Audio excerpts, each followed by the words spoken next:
Your love is like radiant diamond. Camp Bahamas started back in 1993.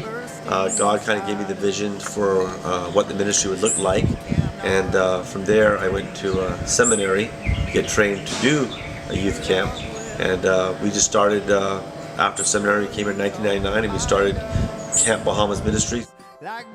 Richard Albury is the director of this camp, and I got to know Richard back in my probably middle school days. It's neat to see that he's come back here to reach the Bahamian children.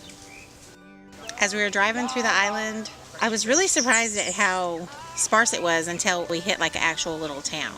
It's not what I expected. It's very concrete and run down, brightly painted but still run down. When we pulled into the gate at Camp Bahamas, I think I thought that we would pull right into the original camp, and we drove down this road for like a mile. And there's all these cabins right on the water, and it's just beautiful. It's like the prettiest thing I've ever seen. Camp Bahamas is a really pretty place. It was more rugged when we came here. There wasn't a lot of open space as far as I could see. The work here physically has been, because I'm 48, I'm old and I'm fat, it's been hard and laborious for me, but also for the kids. I chainsawed a lot. I don't know how many trees, but for 2 straight days I ran the chainsaw all day. I have been macheting things like trees and bushes. At Camp Bahamas here, this is the only Christian outreach they have on the Bahamas, on the islands. And what we're doing here, we're just cleaning a hill. We're taking all the weeds off of it, doing this for God's glory. We know that this area right here is going to reach many kids. So we've been on the hill for 3 days now, and it's the hardest thing I've ever done in my life. I think they've been doing a good job. It's hard work. It's physical labor, and most of us are soft. We're not used to that. Yeah, the attitude's been good. You ask them to do something, and they take right off and do it, no complaints, and get it done. What we're doing at Camp Bahamas is kind of the same as what John the Baptist did, because we're preparing the camp for the kids, and here's preparing all the people for Jesus to come, and we're preparing them to learn about what Jesus did for them. On Easter Sunday, we went to a Haitian church. That was interesting. When I spoke at the Haitian church, I was kind of scared at first, but as I began to talk more, it kind of was easier to go along with. I enjoyed it. They were all really together. The way they worshiped, that you could hear the people more than the band.